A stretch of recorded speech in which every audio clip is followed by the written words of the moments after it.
Hey, what's up mga ka-active? Magandang tanghali sa inyo lahat and welcome back ulit sa channel natin. Gaya ng nakikita nyo ngayon, meron nga pala tayong lumang ref tub. May nagpamana lang sa atin ito guys. Dito lang sa may kabilang kanto. Fish keeper siya pero hindi literal na freshwater yung inaalagaan niyang mga isda. And ito nga yung pangalawang ref tub guys. Sinisimulan ko na ring linisan. Hindi pa ako tapos maglinis guys pero nag-worry ako kung saan ko siya pwedeng ipwesto. Pero sa tingin ko dito na lang sa ilalim ng puno ng mangga yung isa. Then yung pangalawa naman is dun ko na lang siguro sa may silong din ilalagay. Yung ibang mga gamit is papasok ko na lang sa loob. Para naman mas malinis tignan. So, let's start.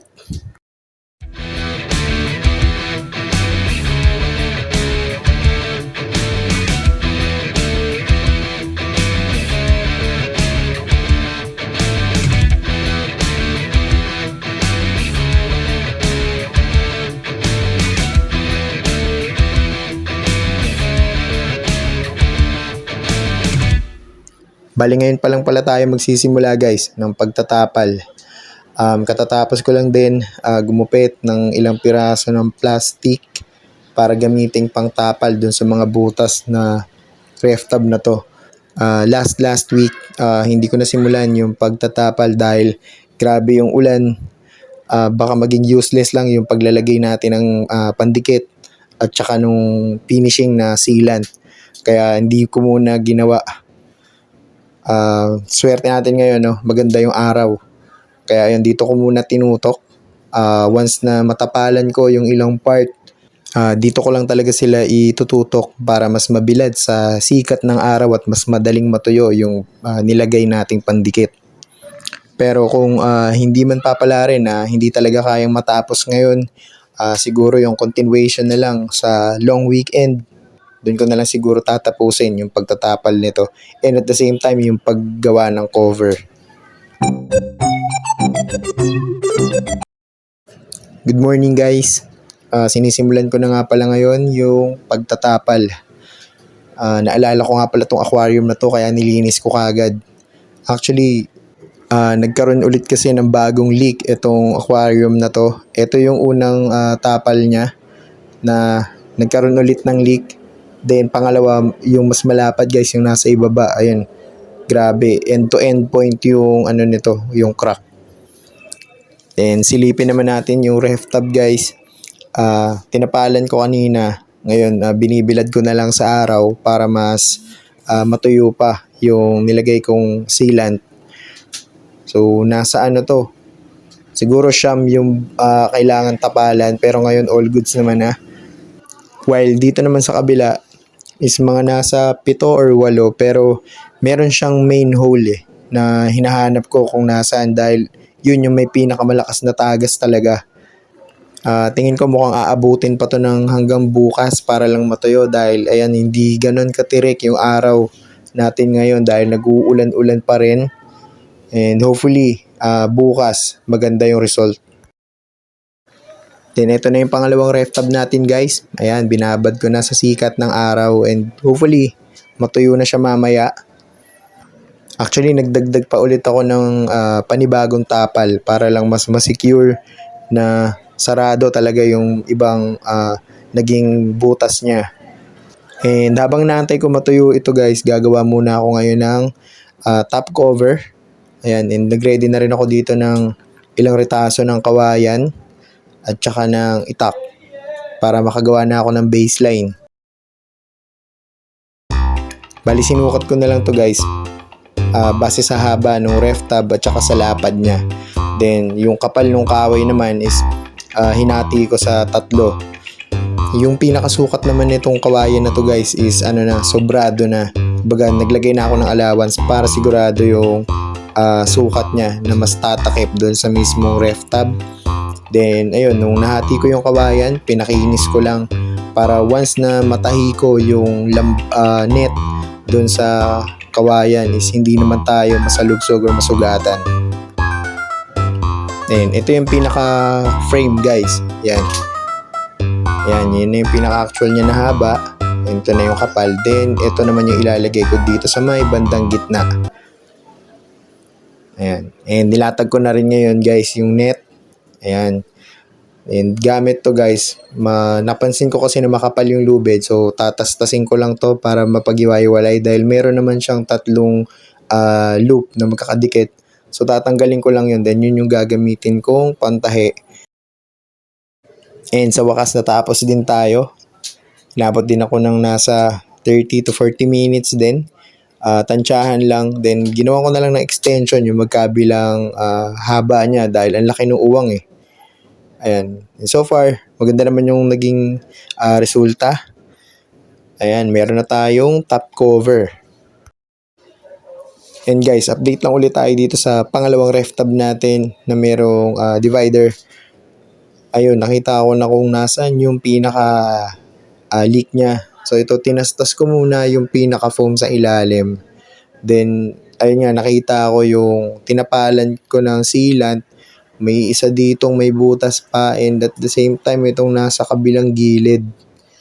Ayan, tingin ko mukhang kailangan kong tanggalin uli yung nilagay kong sealant din.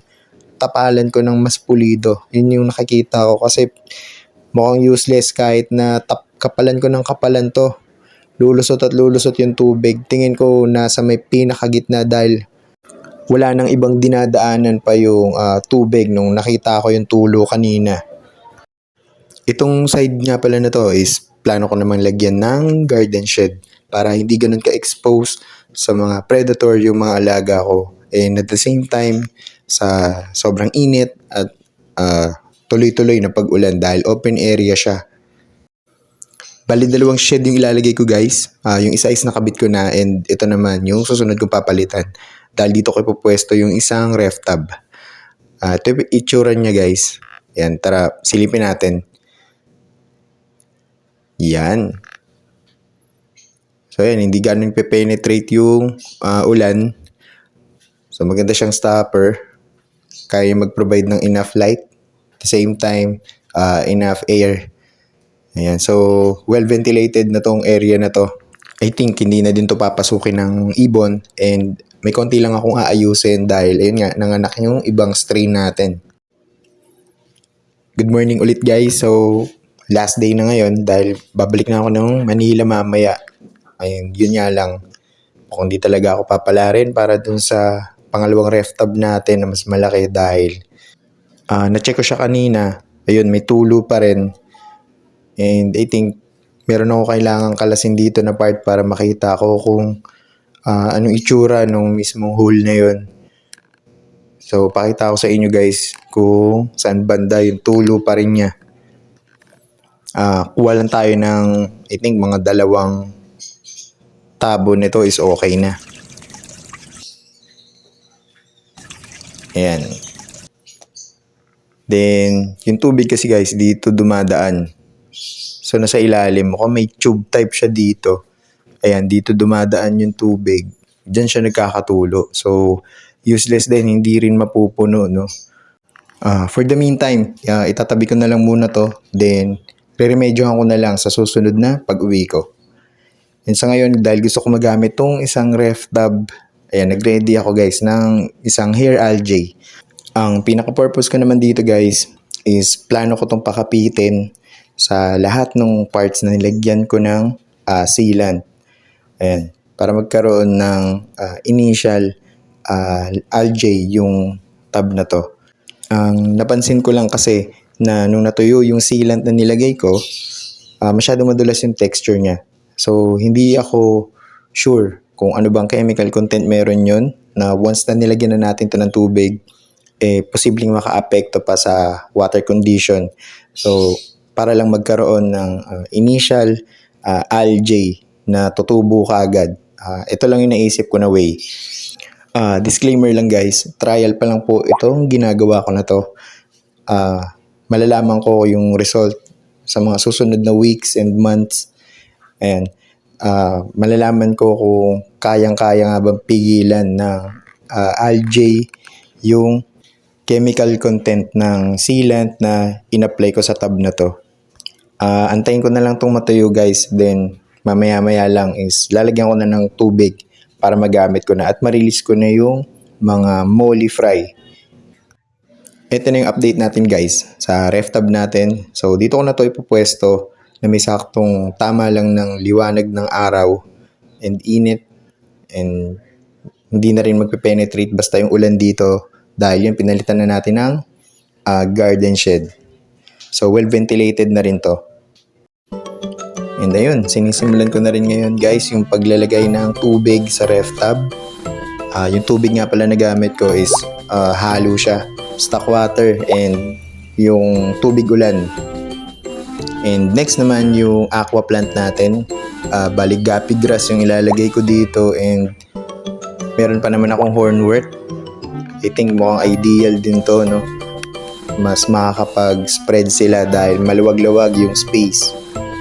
Susunod ko naman ngayon yung mga snails naman. Sila yung pauunahin ko dito. Then siguro wait lang ako ng 15 to 20 minutes. Then ipe-prepare ko na yung mga molly fry and green dragon fry. Then finally guys, natapos din tayo. So ito na itsura niya ngayon. Ayan, so tumatama na rin yung sikat ng araw. Ayan. Dito ko na nilagay muna yung molly and green dragon fry. Konting acclimation lang dahil sobrang lamig pa ng tubig kanina. Dahil yun nga, nag-uulan talaga itong mga araw na to. So long weekend natin guys, inuulan din tayo. Yun. And luckily, ang ganda ng weather natin. Sakto. And ito, release na natin sila. Ayun, so inabot din pala ako 20 to 40 minutes waiting time habang inacclimate ko after ko na-prepare kanina. And na-observe ko may iba ng snail na nagpupunta dun sa part ng nilagyan natin ng algae kung saan din ako naglagay ng sealant. So, leave ko muna to guys kasi I think 2 to 3 weeks ang magiging pagitan bago ako makabalik ulit dito sa province. And hopefully maging successful din yung pagtubo ng algae dito sa tab na to, especially dun sa mga parts na nilagyan natin ng sealant, no? Dahil magiging challenging sa mga fry na to yung paghanap nila ng pagkain dahil wala silang ibang sources of food dito kundi yun lang. And update ko kayo dun guys kung anong magiging status once na makabalik ako dito. And for now, dito muna natin tatapusin itong episode natin for today. Hopefully nakatulong sa inyo yung ibang informations na na-share ko kanina. And syempre, hanapan pa rin natin yan ng improvement. So maraming salamat nga pala sa lahat ng viewers and supporters natin dyan sa channel natin na to. Shout out sa inyong lahat. First to mention, CD Gappy Vlog, kay Gappiness Keeping, syempre JD Yaon, yung sponsor nga pala ng 3 beta tank natin ngayon guys. Solid to. Shoutout sa'yo JD. At syempre sa Pia Pio Printing Store na gumawa ng sticker natin guys. Waterproof to. Solid yung material nila guys. Lagay ko na lang sa comment section yung link para ma-visit nyo din yung kanilang Shopee account. And if you think guys na nakatulong na malaki sa inyo itong topic natin for today, just like, share, comment, and subscribe lang sa channel natin para mas maging updated pa kayo sa mga susunod pa nating uploads. Once again, this is Agapito of Gaptivity. More activity to come. Thank you as always, and God bless you all. See you sa next episode. Bye.